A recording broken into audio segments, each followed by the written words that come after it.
Hello दोस्तों, आप सभी का ऑल अबाउट सोसियस में स्वागत है। और आज हम लोग जो स्पेशल 26 थिंकर्स हैं जो यूजीसी नेट के सिलेबस में, आज उसी कड़ी में हम लोग कार्ल मार्क्स के बारे में चर्चा करने वाले हैं। कार्ल मार्क्स आप सभी को पता है कि एक बहुत ही इम्पॉर्टेंट विचारक हैं और इनको सोशियोलॉजी इनके बिना अधूरी है। हम इनको छोड़ के सोशियोलॉजी को समझ ही नहीं सकते हैं।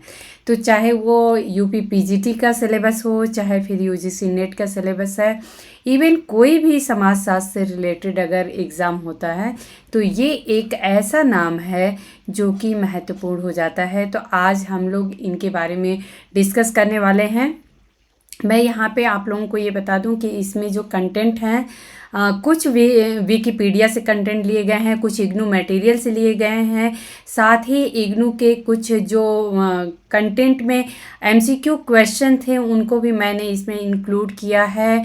और साथ ही इनकी कुछ प्रमुख जो अवधारणाएं हैं, इन्होंने कौन से सिद्धांत दिए हैं, उनकी कुछ महत्वपूर्ण पुस्तकें कौन सी हैं, इन सभी को हम लोग डिटेल में डिस्कस करने वाले हैं। और यहाँ पे ये भी मैं बता दूं कि यहाँ जो ये 26 थिंकर्स की सीरीज़ चल रही है, इसमें हम लोग बहुत ज़्यादा डिटेल में तो नहीं जाएंगे क्योंकि ये एग्ज़ाम पॉइंट ऑफ व्यू से हम लोग समझेंगे। लेकिन यदि आप लोगों को इन विचारक के बारे में डिटेल में समझना है, एक एक इनके कॉन्सेप्ट कौन से रहे हैं उनको डिटेल में समझना है, तो आप सभी लोग इग्नू सीरीज़ जो है उसमें कार्ल मार्क्स से संबंधित सारे टॉपिक्स आप लोगों को बहुत ही डिटेल में मिलेगा। आप लोग वहाँ से इनको समझ सकते हैं। चलिए हम लोग प्रारंभ करते हैं। तो ये हैं कार्ल मार्क्स, ये इनकी इमेज है। आप सभी लोगों को इनकी इमेज पता होगी। कार्ल मार्क्स का जन्म 5 मई 1818 को जर्मनी में राइनलैंड प्रांत में ट्रियर नामक नगर में एक यहूदी परिवार में हुआ था। तो यहाँ पे जो सबसे इम्पॉर्टेंट फैक्ट है वो ये है कि ये 1818 में इनका जन्म है और ये एक जर्मन विचारक हैं। इंग्लैंड में मार्क्स का निधन जो है वो 14 मार्च 1883 में हो गया। तो यहाँ पे ये इनका जीवन काल था, ये इनकी मृत्यु का है। क्रांतिकारी साम्यवाद और समाजशास्त्र में ऐतिहासिक भौतिकवाद के जनक के रूप में ये जाने जाते हैं। तो ऐतिहासिक भौतिकवाद का जनक कौन है? कार्ल मार्क्स हैं। क्रांतिकारी साम्यवाद की अवधारणा किसने दी है? कार्ल मार्क्स ने दी है। तो ये दो जो आप लोगों को पॉइंट मिल रहा है, क्रांतिकारी साम्यवाद और ऐतिहासिक भौतिकवाद, इन दोनों कॉन्सेप्ट के जनक माने जाते हैं कार्ल मार्क्स। मार्क्स ने जर्मनी के हीगलवाद, फ्रांस के समाजवाद और ब्रिटेन की राजनीतिक व्यवस्था संबंधी विचारों का समन्वय करके एक साथ मिला के और जिन अवधारणाओं और सिद्धांतों का जन्म दिया वे ही बाद में मार्क्सवाद के नाम से चर्चित एवं प्रसिद्ध हुए थे। तो मार्क्सवाद क्या है? मार्क्सवाद जो है ये अपने आप में कोई अलग से विचारधारा नहीं है, बल्कि यहाँ पे आप लोग देख सकते हैं कि जर्मनी का हीगलवाद, फ्रांस का समाजवाद और ब्रिटेन की राजनीतिक व्यवस्था संबंधी जो विचार हैं, इन सभी को एक साथ मिला के और जो विचार निकल के आता है वही मार्क्सवाद है। तो ये आप लोग याद रखिएगा। कभी हो सकता है एग्जाम में ये पूछ दिया जाए कि मार्क्सवाद जो है वो किसका समन्वय है, तो ये हीगलवाद का, समाजवाद का और ब्रिटेन की राजनीतिक व्यवस्था, तीनों का समन्वय है। यहाँ पे कुछ इनके की टर्म्स भी साथ में रहेंगे। मैंने पहले ही बता दिया कि ये मैंने सिर्फ इनके की टर्म्स यहाँ पे रखे हैं। डिटेल में आप लोगों को समझना है तो आप लोग जाके इग्नू के लेक्चर्स जो हैं वो वहाँ से आप लोग देख सकते हैं, समझ सकते हैं। इन्होंने कहा है कि उत्पादन की शक्तियाँ जो होती हैं ये उत्पादन के साधन और श्रम शक्ति दोनों के योग के बराबर होती है। मार्क्स ने कहा है कि समाज के सदस्यों में उत्पादन करने के उद्देश्य से परस्पर सुनिश्चित संबंध पैदा हो जाते हैं। ये इनके कुछ कथन भी हैं जो कि आप लोगों को याद रखना है। उत्पादन शक्तियों एवं संबंध में जुड़ाव क्या होता है? तो इन्होंने कहा है कि उत्पादन की जो शक्तियाँ होती हैं उत्पादन के संबंधों को निर्धारित करती हैं कि उत्पादन की शक्तियाँ किस प्रकार की हैं और उसी के हिसाब से उत्पादन के संबंध बनते हैं। उत्पादन के संबंधों के प्रकार की बात करें तो इन्होंने कहा है कि तकनीकी संबंध होता है और आर्थिक नियंत्रण के संबंध भी होते हैं। तो ये इन्होंने दो प्रकार के संबंधों की बात की है।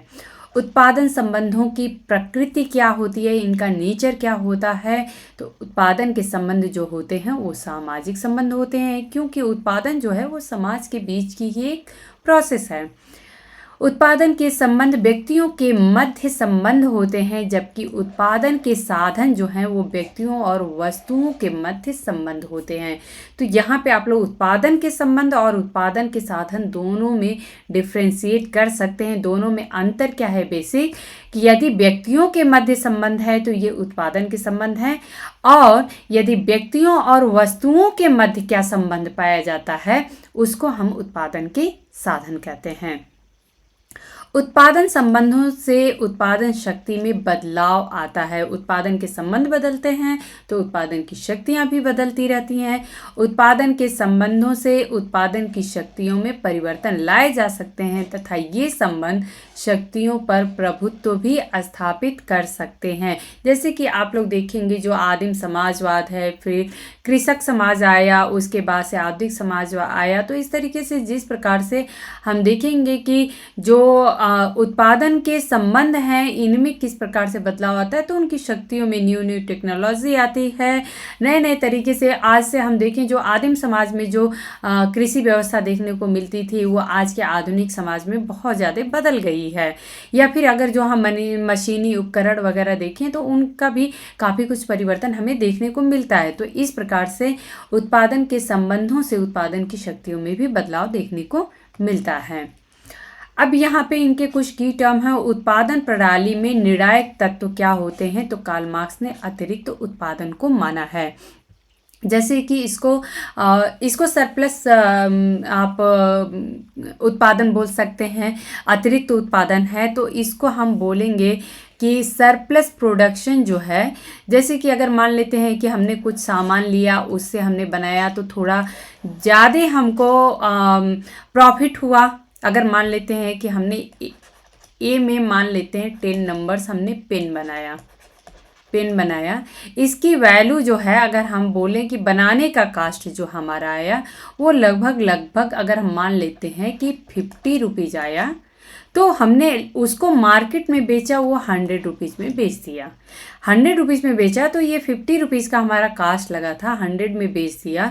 हमें जो प्रॉफिट है वो हमें 50 रुपीज़ का मिल जाता है। अगर हम देखें 100 माइनस 50 कर दिए तो ये हो गया 50, तो 50 रुपये का हमको प्रॉफिट मिल जाता है। ये प्रॉफिट भी हमने उसी में लगा दिया, तो 100 में 50 ये और ऐड कर दिए तो 150 हो गया। इस तरीके से ये बढ़ता जाता है। तो कार्ल मार्क्स ऐसा मानते हैं कि उत्पादन प्रणाली में जो एक डिसाइडिंग पॉइंट होता है वो अतिरिक्त उत्पादन का होता है, और इसीलिए ज़्यादा से ज़्यादा लेबर कराया जाता है, क्योंकि जितनी ज़्यादा लेबर करेंगे लोग उतनी ही ज़्यादा उत्पादन होगा, और जितनी ज़्यादा उत्पादन होगा उतनी ही ज़्यादा प्रॉफिट मिलेगी। उत्पादन प्रणाली के विभिन्न स्वरूपों की बात इन्होंने की है। तो पहला जो आता है एशियाटिक उत्पादन प्रणाली। एशियाटिक उत्पादन प्रणाली जो है आदिम समुदायों की विशेषता है, जिसमें भूमि के स्वामित्व जो होते हैं वो सामुदायिक होते हैं। जैसे भूमि पड़ी हुई है तो जिसको जो मन कर रहा है आके वहाँ पे अपना अनाज उपजा रहा है, खा रहा है। एक सामुदायिक हक होता है सबका, किसी का अपना खुद का नहीं होता है कि नहीं ये एरिया मेरा है। तो इसकी वजह से देखा जाए तो उस समुदाय में या उस उत्पादन प्रणाली में संघर्ष जो है वो हमें नहीं दिखाई देता है। प्राचीन उत्पादन प्रणाली की बात ये करते हैं, एंशिएंट जो उत्पादन प्रणाली है, तो इस उत्पादन व्यवस्था का आधार जो है वो दास प्रथा थी। तो एक एक चीज़ आप लोग ध्यान रखिएगा कि इसके की टर्म्स क्या निकल के आते हैं। इसमें जो है एशियाटिक में वो सामुदायिक होता था, वहीं पे प्राचीन उत्पादन प्रणाली जैसे ही अस्तित्व में आती है, इसका रूप चेंज होता है, तो यहाँ पे इसका आधार जो है वो दास प्रथा का हो जाता है, दास प्रथा ले लेता है। अब हम लोग देख लेते हैं सामंतवादी उत्पादन प्रणाली क्या है, इसे फ्यूडल कहते हैं। तो इस उत्पादन व्यवस्था का आधार जो है वो सामंत वाद था। सामंतवादी व्यवस्था के उद्विकास के कारण विनिमय का विकास हुआ है। एक एक स्टेप में कुछ खास है। अगर हम आदिम समाज की बात आप लोगों ने देखा है, जो एक मिनट मैं क्लियर कर देती हूँ। यहाँ पे जैसे एशियाटिक में आप लोगों ने सामुदायिक देखा, वहीं पे प्राचीन उत्पादन प्रणाली में दास प्रथा का अस्तित्व आ जाता है। की टर्म है, आप लोग याद रखिएगा। ये बहुत ही बारीक बारीक की पॉइंट्स होते हैं जो कि एग्जाम में पूछ दिए जाते हैं और कंफ्यूज हो जाते हैं आप लोग, तो ज़रूर याद रखिएगा। वहीं पे सामंतवादी में जो है वो विनिमय का विकास हमें देखने को मिल जाता है। पूंजीवादी उत्पादन प्रणाली, जिसे कैपिटलिस्ट सोसाइटी कहते हैं या प्रोडक्शन सिस्टम कहते हैं, तो इस उत्पादन व्यवस्था का आधार जो है वो पूंजी है। पूंजीवादी है तो की टर्म ही उसमें है, पूंजी है। पूंजी पर पूंजीपतियों का स्वामित्व इस प्रकार का होता है कि आम जनता का उस पर कोई स्वामित्व ही नहीं होता है या उसका अपना कोई हिस्सा नहीं होता है। मार्क्स ने पूंजीवाद को एक ऐसी ऐतिहासिक अवस्था माना है जिसका स्थान इन फ्यूचर, भविष्य में समाजवाद ले लेगा। इनका ऐसा मानना था कि ये जो पूंजीवाद है ये एक ना एक दिन उखाड़ के फेंक दिया जाएगा और सर्वहारा वर्ग के द्वारा, और फिर आगे जाके समाजवाद जो है तथा सोशलिज्म जो है वो इसका स्थान ले लेगा। मार्क्स ने ये सारे के सारे इग्नू के फैक्ट्स हैं, सब मैंने इग्नू सीरीज में डिटेल में समझाया है। जो कि आप लोग बहुत ऐसे हमारे साथी होंगे जो बाद में हमसे जुड़े होंगे, तो आप लोग पुराने लेक्चर्स अभी नहीं सुने होंगे, तो इसलिए आप लोगों को उतना आइडियाज़ नहीं रहेंगे। इसलिए मैंने यहाँ पे सारों को एक साथ कंपाइल किया है ताकि आप लोग यहाँ पे समझ के, आप लोग चाहेंगे तो फिर वहाँ पे भी डिटेल में समझना है तो इग्नू सीरीज में जाके और इसको अच्छे से समझ सकते हैं। मार्क्स ने फटिसिज्म ऑफ कमोडिटीज एंड मनी शीर्षक के अंतर्गत दास कैपिटल की इस अवधारणा की विस्तृत एवं व्यवस्थित व्याख्या दी है। अलगाव की प्रक्रिया, आखिर में अलगाव की प्रक्रिया क्या होती है? तो एक ऐसी प्रक्रिया है जिसके माध्यम से एक व्यक्ति, एक समूह, एक संस्था अथवा एक समाज के प्रति अलगावित महसूस करता है या विलगित हो जाता है।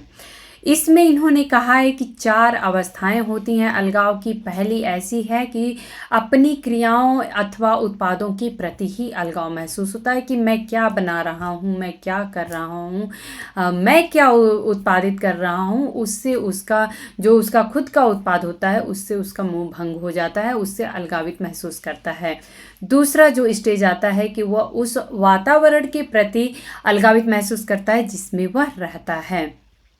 तीसरा, वह व्यक्तियों के प्रति या इन सभी के प्रति, ऊपर की जो दोनों ऑप्शन है इन सभी के प्रति या फिर वहाँ का जो व्यक्ति होते हैं जिनसे उनके संबंध होते हैं उनसे भी वो अलगावित महसूस करता है। और लास्ट स्टेज ऐसी आ जाती है कि वो स्वयं के प्रति भी, खुद से भी अलगावित महसूस करता है। ज़िंदगी नीरस सी लगती है कि मैं क्या करता हूँ, मुझे नहीं समझ में आ रहा है कि मैं डेली आखिर में कर क्या रहा हूँ।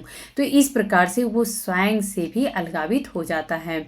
यहाँ पे एक कथन है, ये इग्नू के बुक में ही है, गैजो पेत्रोविक की, यहाँ पे मैंने मेंशन किया है। बहुत ही अच्छा कोट है ये, आप लोग ध्यान रखिएगा। अलगाव के अनेक स्वरूपों में से आत्म अलगाव एक स्वरूप मात्र नहीं है, अपितु अलगाव की आधारभूत संरचना तथा सार है। यह मात्र एक विवरणात्मक अवधारणा नहीं है बल्कि विश्व में क्रांतिकारी परिवर्तन लाने के लिए इसमें एक आह्वान भी है और एक अपील भी है।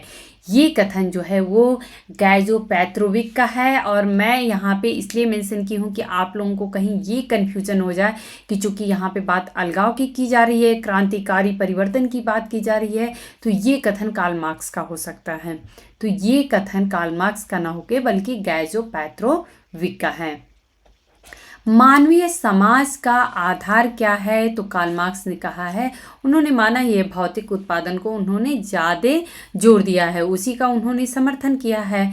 तो इसको इन्होंने माना है कि जो भौतिक उत्पादन है वही मानवीय समाज का आधार होता है, क्योंकि अगर हम एंशियंट सोसाइटी से देखें या एशियाटिक सोसाइटी में चले जाएं, वहाँ से लेके और आज के पूंजीवादी जो समाज है वहाँ तक की बात करें तो देखेंगे कि भौतिक उत्पादन ही रहा है जिसने कि मानव को वहाँ से और आज की स्थिति तक लाके खड़ा किया है। मार्क्स का एक कथन है कि प्रथम ऐतिहासिक क्रिया भौतिक वस्तुओं का उत्पादन रहा है। तो मार्क्स ने ऐसा माना है कि पहली ऐतिहासिक क्रिया ही जो रही है वो भौतिक वस्तुओं का उत्पादन है। वस्तुतः यह एक ऐसी ऐतिहासिक क्रिया है जो सारी इतिहास की एक मूलभूत दशा है। तो ये कथन भी मार्क्स के द्वारा कहा गया, आप लोग याद रखिएगा। अपनी पुस्तक गुनरिच 1857 से 58 के बीच में बुक आई थी कि प्रस्तावना में मार्क्स ने कहा है कि यद्यपि उत्पादन, वितरण और उपभोग की 3 प्रक्रियाएं एक ही नहीं है तो भी ये एक समष्टि का प्रतिनिधित्व करती हैं। तो ये आप लोग याद रखिएगा कि ये गुनरिच जो इनकी बुक है उसकी प्रस्तावना में इन्होंने ये जो कथन है वो कहा है या लिखा है। यहाँ पे इनके कुछ की टर्म्स हैं। उत्पादन की शक्तियाँ, उपकरण, मशीनें, श्रम तथा प्रौद्योगिकी के स्तर होते हैं। उत्पादन की शक्तियों में उत्पादन के साधन एवं श्रम शक्ति होती है। ऑलरेडी मैं बता चुकी हूँ कि उत्पादन की शक्तियाँ जो होती हैं वो उत्पादन के साधन और श्रम शक्ति दोनों को मिला दिया जाए तो उसी को हम उत्पादन की शक्तियाँ कहते हैं। उत्पादन की भौतिक शक्तियों में परिवर्तन कैसे होता है, उत्पादन शक्तियों की प्रकृति और श्रम एवं श्रम शक्ति में क्या अंतर होता है, इन सभी को हम लोगों ने बहुत ही डिटेल में इग्नू सीरीज में समझा है। यहाँ पे मैंने जस्ट उनका की टर्म्स क्या है जिसको हम देखते ही समझ जाएं कि हाँ ये कार्ल मार्क्स का कॉन्सेप्ट है या उनसे संबंधित ये टर्म्स हैं, तो इसलिए मैंने यहाँ पे मेंशन किया है। आगे हम लोग ये देख लेते हैं कि इन्होंने कुछ और भी अपने कॉन्सेप्ट दिए, अपनी बातें कही हैं। इन्होंने कहा है कि भौतिक दशाएं अथवा आर्थिक कारक समाज की संरचना और विकास को प्रभावित करते हैं। तो आप सभी को पता है कि जो इन्होंने सुपर स्ट्रक्चर और सब स्ट्रक्चर, अधोसंरचना और अधिसंरचना की बात की है, तो उसमें कार्ल मार्क्स ने यही कहा है कि मैं यहाँ पे अगर बनाऊं एक इमेज तो आप लोगों को समझ में आ जाएगा कि ये अर्थव्यवस्था है, ये अर्थव्यवस्था है। और ये जो है यहाँ पे आप लोग मान लीजिए कि परिवार है, राजनीतिक संस्थाएं हैं, धार्मिक संस्थाएं हैं, शैक्षणिक संस्थाएं, ये सभी की सभी जो हैं वो सुपर स्ट्रक्चर में आती हैं अर्थात अधिसंरचना में आती हैं। वहीं पे जो अर्थव्यवस्था है ये अधोसंरचना होता है।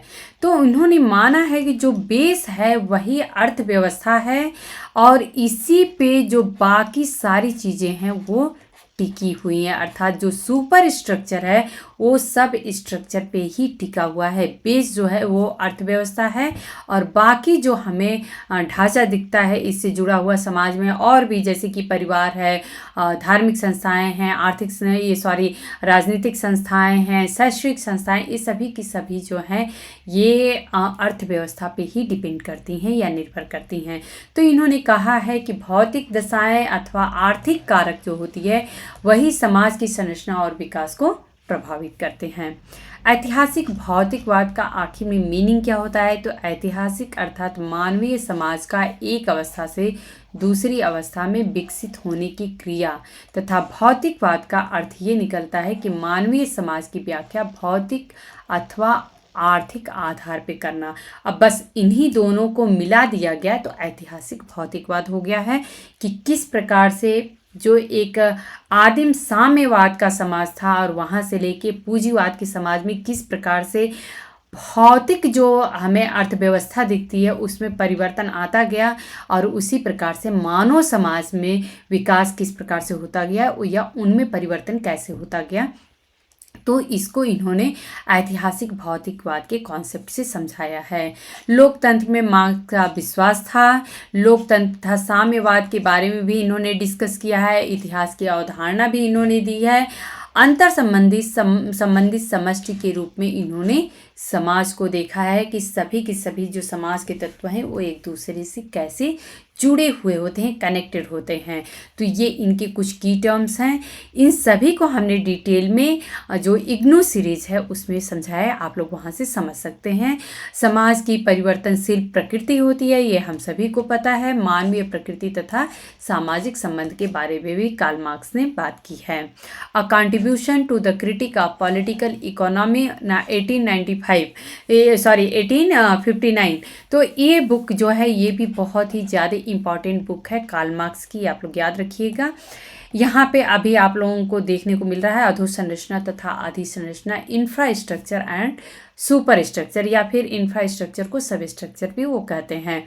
अधोसंरचना में क्या आता है, तो अधोसंरचना जो है वो हमारा सामाजिक संबंध भौतिक दशाओं के संदर्भ में होता है, तथा अधिसंरचना में राज्य संस्थाएं आती हैं, धर्म, मूल्य एवं विचारधारा वगैरह आता है। उत्पादन की शक्तियाँ और संबंध की यदि बात करें तो उत्पादन की शक्तियाँ जो होती हैं वो वैज्ञानिक और तकनीकी ज्ञान, उपकरण, श्रम शक्ति आदि होते हैं। और उत्पादन के संबंध की बात करें तो उत्पादन प्रक्रिया से ये उत्पन्न होते हैं कि किस प्रकार से वस्तुओं से व्यक्ति जुड़ा होता है या फिर आपस में जुड़ा होता है। व्यक्ति जो एक ही वर्क प्लेस पे लोग काम करते हैं तो किस प्रकार से जुड़े होते हैं। कार्ल मार्क्स का एक और कॉन्सेप्ट है, ये आप सभी को पता है, वाद, प्रतिवाद एवं संवाद का कॉन्सेप्ट। हालांकि इन्होंने हीगल से लिया था, लेकिन उसी को इन्होंने ऐतिहासिक भौतिकवाद से जोड़ के और इन्होंने अपने तरीके से बताया है। तो इन्होंने माना कि कोई एक वाद होता है, वाद का मतलब कि बात, कोई भी एक बात होती है उसका एक प्रतिवाद भी होता है। एक वाद है, वाद का एक प्रतिवाद होता है, और ये प्रतिवाद जो होता है, जब होता है ना कि जैसे डिबेट होता है किसी स्कूल में, तो तर्क वितर्क निकल के जब तर्क होता है, वितर्क होता है, तो एक दोनों का मिला के समावेश करके देखें तो एक अच्छा विकल्प निकलता है। अगर आप लोग अपने घरों में भी देखेंगे कि कोई भी काम होता है, तो किसी भी नए काम को अगर शुरू करना है तो उसके लिए पहले परिवार में डिस्कस होता है। डिस्कस जब होता है तो उसका क्या अच्छा पक्ष है, क्या बुरा पक्ष है, क्या उसके फायदे हैं, क्या नुकसान है, सारी चीज़ों को डिस्कस किया जाता है। और फिर जब डिस्कस होता है तब जाके ये रिजल्ट आता है कि हाँ, हमें इन दोनों को देखते हुए क्या सही रास्ता निकल सकता है। सेम यही बात वाद, प्रतिवाद एवं संवाद की होती है कि वाद होता है कोई, उससे प्रतिवाद निकलता है, और इस वाद और प्रतिवाद से उत्पन्न होके एक नया संवाद निकलता है। इसी संवाद ने वाद का रूप पकड़ लिया और फिर ये वाद जो है प्रतिवाद में कन्वर्ट होता है, और ये फिर वाद और प्रतिवाद जो है एक दूसरे नए संवाद के रूप में निकलते हैं। इस प्रकार से देखा जाए तो ऐतिहासिक जो भौतिकवाद का है, परिवर्तन की स्थिति हमें दिखती है समाज का, एक स्थिति से दूसरे स्थिति में हमको यही रूप देखने को मिलता है। हीगल की यहाँ पे बात करें तो इनकी कुछ महत्वपूर्ण रचनाएं हैं जो कि हमें जानना जरूरी है। द फिनोमिनोलॉजी ऑफ माइंड, यहाँ पे आप लोग फिनोमिनोलॉजी के अल्फ्रेड शुट्ज से बिल्कुल कनेक्ट नहीं करिएगा। द फिनोमिनोलॉजी ऑफ माइंड जो है वो हीगल की रचना है 1807। The science of logic 1812। The philosophy of right 1821। The philosophy of history 1830 से 31। टॉकविल एक विचारक हैं, इनकी दो बुक्स हैं वो बहुत ज़्यादा महत्वपूर्ण हैं। डेमोक्रेसी इन अमेरिका, इन्होंने बताया कि किस प्रकार से अमेरिका में डेमोक्रेसी अस्तित्व में आया था और क्या क्या घटनाएं घटी थी, तो इस बुक में इनका डिस्कशन है। The old regime and French revolution इनकी दूसरी बुक है। इन्होंने इसमें जो फ्रांस में रिवॉल्यूशन हुआ था, आंदोलन हुआ था, उसके बारे में इन्होंने डिस्कस किया है। एक मिनट, हाँ, क्लास की बात यदि करें तो क्लास की उत्पत्ति जो है वो लैटिन शब्द क्लासिस से हुआ है, तो ये एक इम्पॉर्टेंट फैक्ट है। मार्क्स ने वर्ग संरचना की जो भी महत्वपूर्ण एवं विस्तृत व्याख्या की है वह उनकी प्रसिद्ध कृति जो है दास कैपिटल के तीसरे भाग में है। तो यहाँ पे आप लोग ध्यान समझ सकते हैं कि जो वर्ग की बात इन्होंने की है या वर्ग संरचना की बात की है, इन्होंने दास कैपिटल में उसका जिक्र किया है। दास कैपिटल को ही capital a critique of political economy के नाम से भी जाना जाता है। अभी हम लोग डिस्कस किए थे अपने पिछले जो स्लाइड था। इसकी 3 वॉल्यूम हैं। द दास कैपिटल के जो हैं वो 3 वॉल्यूम हैं और यहाँ पे मैंने तीनों वॉल्यूम को अलग अलग नामों से जाना जाता है, तो मैंने यहाँ पे मेंशन किया the process of production of capital पहला जो है, the process of circulation of capital दूसरा है, और तीसरा है the process of capitalist production as a whole. तो ये आप लोग जरूर से याद रखिएगा। ये 3 वॉल्यूम जो हैं वो दास कैपिटल के हैं और इसी दास कैपिटल को ही capital a critique of political economy के नाम से भी जाना जाता है। ये दोनों अलग अलग बुक नहीं है बल्कि एक ही पुस्तक है, तो इसको आप लोग याद रखिएगा। आधुनिक पूंजीवादी समाज की वर्ग संरचना के 3 मुख्य वर्ग की बात करते हैं। तो पहला है वेतनभोगी श्रमिक अथवा कामगार, दूसरा है पूंजीपति और तीसरा है भूमिपति। मोटे तौर पे देखा जाए तो समाज को 2 वर्गों में बांटा जा सकता है। पहला है पूंजीपति बुर्जुआ वर्ग और दूसरा है सर्वहारा वर्ग। इसको अभी हम लोग थोड़ा डिटेल में भी समझेंगे। वर्ग निर्धारण के प्रमुख आधार इन्होंने बताए हैं। पहला आधार इन्होंने ऑब्जेक्टिव अर्थात वस्तुपरक और दूसरा सब्जेक्टिव अर्थात स्वचेतना परक आधार बताया है। इतिहास में समाजों का वर्गीकरण एवं वर्गों के उदय की बात इन्होंने की है। पहला आदिम साम्यवादी अवस्था, दूसरा दास अवस्था और तीसरा जो है वो सामंतवादी अवस्था है। पूंजीवाद के अंतर्गत वर्ग संघर्ष की तीव्रता की बात इन्होंने की है कि किस प्रकार से पूंजीवाद के अंतर्गत में और वर्ग संघर्ष तीव्र हुआ था या होता है। तो मार्क्स एवं एंजल्स इन दोनों विचारक हैं। 1848 में इन्होंने manifesto of the communist party में यह बतलाया है कि पूंजीवादी उत्पादन शक्तियों ने नए आविष्कारों से बड़ी बड़ी आबादियों का नक्शा ही बदल दिया था। तो किस प्रकार से बहुत बड़े बड़े स्तर पे चेंजेस हुए थे।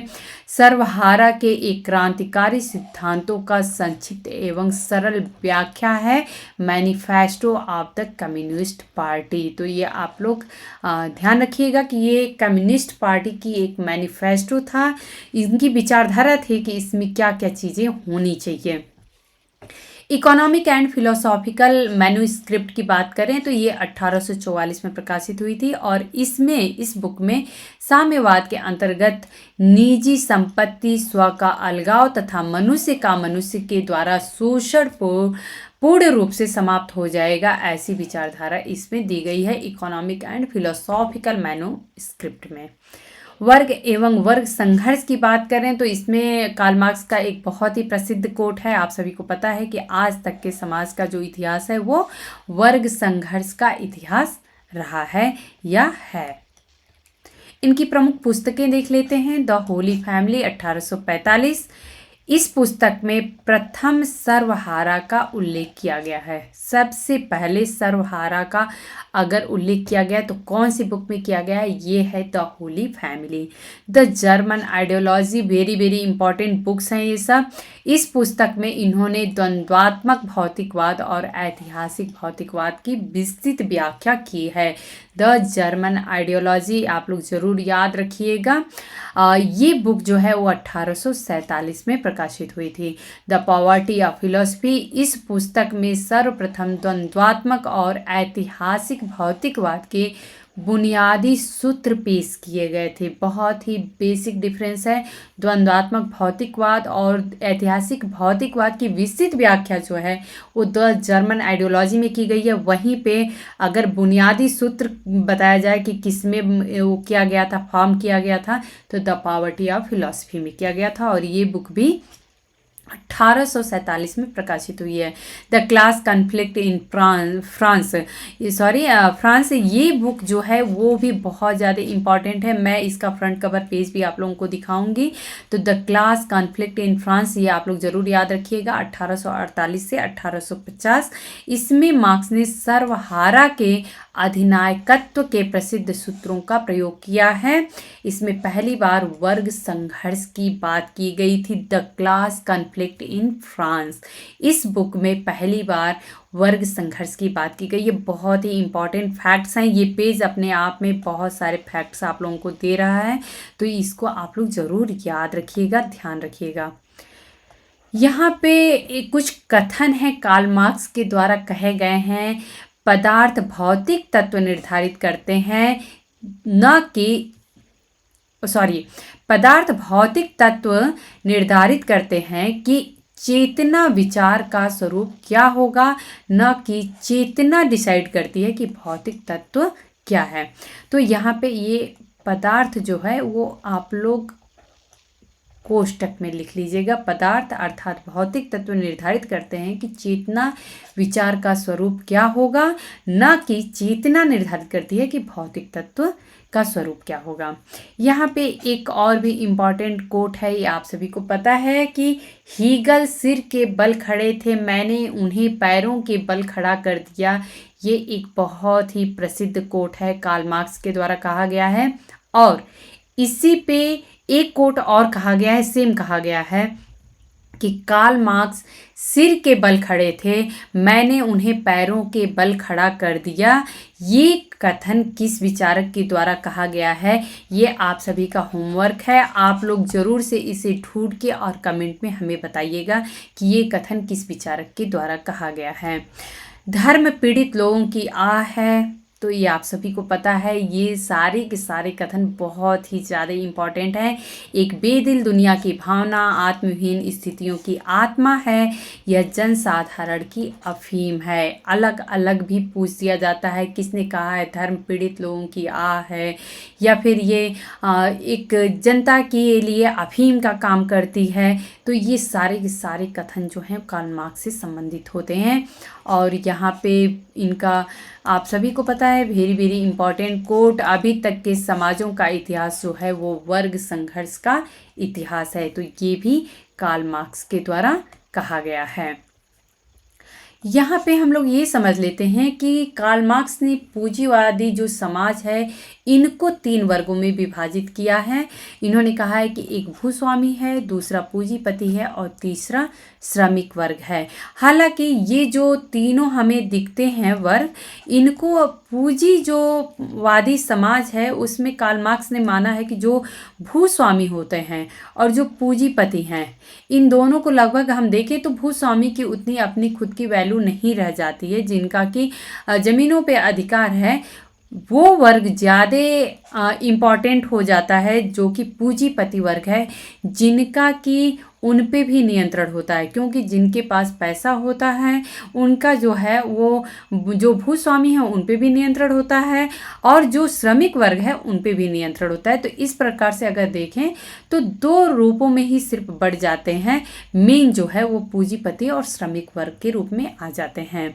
अपनी पुस्तक revolution and counter revolution in Germany में इन्होंने 7 वर्गों की चर्चा की है। तो ये आप लोग याद रखिएगा। 7 वर्गों के बारे में आप लोगों को पता होगा कि इन्होंने 7 वर्गों की भी बात की है, लेकिन इन्होंने अपनी किस बुक में बात की है, रिवॉल्यूशन एंड काउंटर रिवॉल्यूशन में। तो ये आप लोग याद रखिएगा कि revolution and counter revolution in Germany में इन्होंने 7 वर्गों की बात की है। पहला है सामंत अर्थात भूस्वामी, बुर्जुआ पूंजीपति, पतित बुर्जुआ इसे पेटी बुर्जुआइज भी कहते हैं, संपन्न व मध्य कृषक, दरिद्र कृषक, सर्वहारा और लंपट सर्वहारा।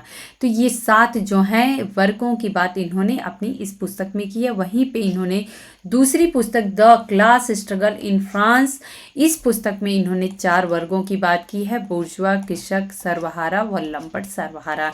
तो इसको आप लोग याद रखिएगा।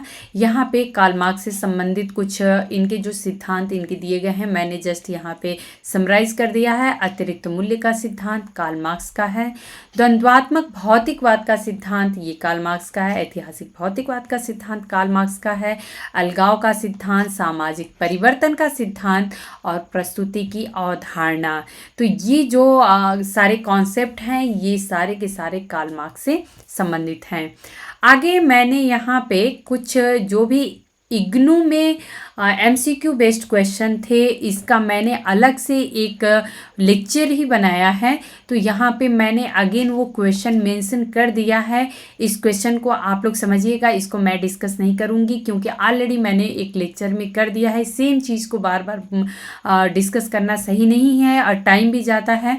तो इसलिए बेहतर है कि आप लोग यहाँ पे क्वेश्चन समझिए, इसके आंसर खुद सोचिए कि क्या है, और उसके बाद से फिर आप लोग जो लेक्चर है उसको आप लोग देख के, और मैंने वहाँ पे अच्छे से समझाया है, तो आप लोग जाके वहाँ से इसके करेक्ट आंसर कौन कौन से हैं वो देख सकते हैं। आप लोग यहाँ पे देख सकते हैं कार्ल मार्क्स से संबंधित बहुविकल्पीय प्रश्न इग्नू, यही हमारा आप लोगों को थंबनेल में भी दिख जाएगा कि हाँ वो लेक्चर जो है वो इसी से संबंधित है। तो ये कुछ क्वेश्चन जो हैं ये इग्नू के बुक में ही दिए गए हैं, तो ये आप लोग इसको एक बार ज़रूर से रिवाइज कर लीजिएगा, देख लीजिएगा, क्योंकि ये बुक जो ये क्वेश्चन जो होते हैं अपने आप में इम्पॉर्टेंट होते हैं।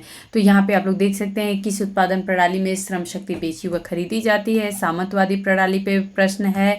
यहाँ पे वर्ग संघर्ष चरमोत्कर्ष पर पहुँचकर किस अवस्था में बदलता है। तो ये सारी की सारी चीज़ें जो हैं आप लोगों को पता होना चाहिए। यहाँ पे कुछ इनके महत्वपूर्ण पुस्तकों के मैंने फ्रंट पेज कवर जो है वहाँ ये मेंशन की हूँ, तो आप लोग यहाँ पे देख सकते हैं। इनकी कुछ ऐसी भी बुक्स हैं जिसका मैंने अभी जो लास्ट स्लाइड्स थे उसमें डिस्कस नहीं की हूँ। तो कार्ल मार्क्स का मैथमेटिकल मैन्युस्क्रिप्ट ये भी एक बुक है।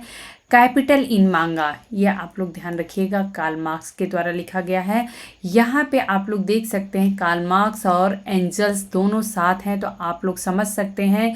ये इमेज आप लोगों के माइंड में रहेगा तो आप लोग समझ जाएंगे कि हाँ ये बुक जो मैन्युस्क्रिप्ट या सॉरी जो मैनिफेस्टो लिखा गया था ये कार्ल मार्क्स और एंजल्स दोनों ने मिल के लिखा था। तो यहाँ पे इमेज में भी आप लोग Karl Marx Frederick Engels the Communist Manifesto देख सकते हैं। यहाँ पे अब इनकी कुछ और भी महत्वपूर्ण पुस्तकें हैं, जैसे कि कार्ल मार्क्स का लिखा गया है, अभी मैं आप लोगों को बताई थी कि फ्रांस में जो रिवॉल्यूशन हुआ था उस पे इन्होंने बुक लिखा है द 18 ब्लूमे ऑफ लुइस बोनापार्ट। तो ये एक बुक इनकी कार्ल मार्क्स के द्वारा लिखी गई है। The Holy Family Critique of the Gotha programme, very very important book, ये जो कि नॉर्मली हम लोगों को नहीं मिलते हैं, ये बुक भी बहुत ही ज़्यादा इम्पॉर्टेंट है। थ्योरी ऑफ सरप्लस वैल्यू, तो थ्योरीज ऑफ सरप्लस वैल्यू भी कार्ल मार्क्स के द्वारा लिखी गई है। Wage labourer and capital, the poverty of philosophy, ये जो बुक है ये दोनों के दोनों दास कैपिटल से हैं। तो आप सभी को पता है कि दास कैपिटल जो है वो 3 वॉल्यूम में है, तो इसको भी आप लोग समझ लीजिएगा। द कम्युनिस्ट मैनिफेस्टो मैंने ऑलरेडी इमेज उसका दिखा दिया है। द जर्मन आइडियोलॉजी, ये भी बुक बहुत ही ज़्यादा अपने आप में इम्पॉर्टेंट है। एक और है on the Jewish question by Karl Marx, तो ये बुक भी आप लोग ज़रूर याद रखिएगा। यह आप लोगों को दास कैपिटल का ही है, वॉल्यूम फर्स्ट दिख रहा है। यहाँ पे economic and philosophic manuscript of 1844 already हम लोग डिस्कस कर चुके हैं। यहाँ पे एक बुक इनकी दिख रही है the critique of political economic, ये आप लोगों को पता है कि सेम दास कैपिटल को ही इस नाम से भी जाना जाता है, तो ये आप लोग याद रखिएगा। और यहाँ पे एक बुक है थेसिस ऑन फ्यूरबेक, मैंने ऑलरेडी जब इग्नू सीरीज़ में डिस्कस किया था तो मैंने बताया है फ्यूरबेक के बारे में, आप लोगों को मैं डिस्कस की हूँ कि ये क्या है। तो थेसिस ऑन फ्यूरबेक पे भी कार्ल मार्क्स का कुछ कंट्रीब्यूशन है, उन्होंने काम किया है। तो उम्मीद है दोस्तों कि आज का लेक्चर जो है वो आप लोगों को काफ़ी इन्फॉर्मेटिव लगा होगा। और मैं ऐसा नहीं कह सकती हूँ कि कार्ल मार्क्स का 100% मैंने यहाँ पे लेक्चर्स में समेटने की कोशिश की हूँ। मैं अपनी तरफ से 100% मैंने कोशिश किया है, लेकिन मैं 100% समेट नहीं सकती हूँ, क्योंकि आप सभी को भी पता है कि कार्ल मार्क्स अपने आप में एक ऐसे विचारक हैं जिनको हम मात्र 30 मिनट या 40 मिनट में नहीं समेट सकते हैं। लेकिन मैं ये ज़रूर आप लोगों से कहूँगी कि और भी इनसे रिलेटेड अगर कुछ भी फैक्ट्स जो हम लोगों के सामने आते रहेंगे वो हम आप मिलके डिस्कस करते रहेंगे। तो यदि आप लोगों को मेरा पढ़ाने का तरीका, मेरे लेक्चर्स पसंद आते हैं तो आप लोग लाइक किया करिए, कमेंट करके हमको बताया करिए, मुझे अच्छा लगेगा। और अपने दोस्तों में आप लोग शेयर किया करिए, क्योंकि इसमें कुछ कंटेंट ऐसे हैं जो कि इग्नू से रिलेटेड होते हैं, जो कि बाकी जगह पे नहीं मिल पाते हैं। तो मेरा मेन मोटो है, उद्देश्य है, वो यही है कि हमारे वे साथी जो कि बहुत सारी बुक्स नहीं खरीद सकते हैं या किसी कोचिंग में जाके नहीं पढ़ सकते हैं, उतनी ज़्यादा पैसे नहीं होते हैं, तो आप लोग कम से कम वो कंटेंट अवेलेबल हो जो कि आप लोगों को ज़रूरत है। तो इसलिए मैं चाहती हूँ कि आप लोग भी अच्छे से पढ़िए, समझिए। कुछ भी आप लोगों के अंदर अगर मन में क्यूरीज हैं तो आप लोग हमसे क्वेश्चन कर सकते हैं, पूछ सकते हैं। आप लोगों का बहुत बहुत वेलकम है। धन्यवाद।